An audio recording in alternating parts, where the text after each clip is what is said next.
জীবন স্মৃতির পরবর্তী অংশ।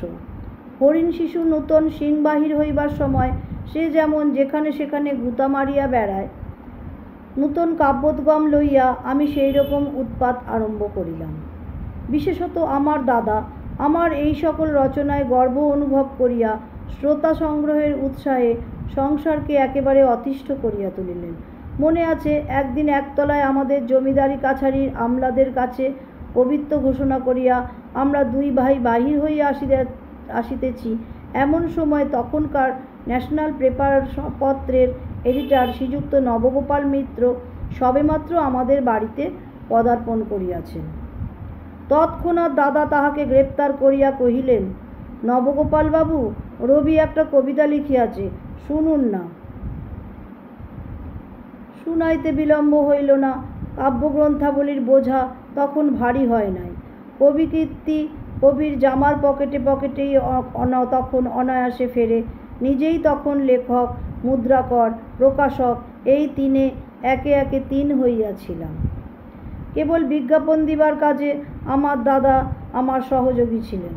পদ্মের উপরে একটি কবিতা লিখিয়াছিলাম, সেটা দেউড়ির সামনে দাঁড়াইয়া উৎসাহিত উচ্চ কণ্ঠে নবগোপাল বাবুকে শুনাইয়া দিলাম।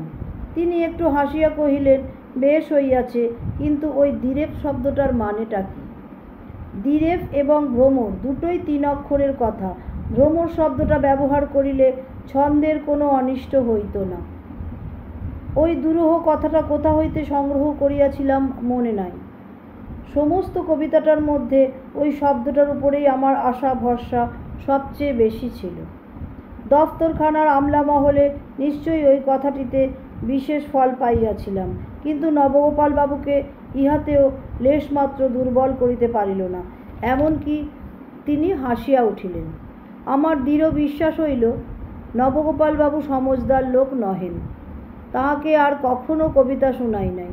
তাহার পরে আমার বয়স অনেক হইয়াছে, কিন্তু কে সমজদার কে নয় তাহার পরখ করিবার প্রণালীর বিশেষ পরিবর্তন হইয়াছে বলিয়া মনে হয় না।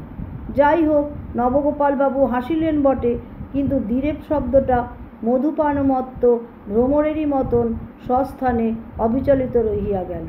নমস্কার। পরবর্তী পর্যায়ে পরবর্তী দিনে।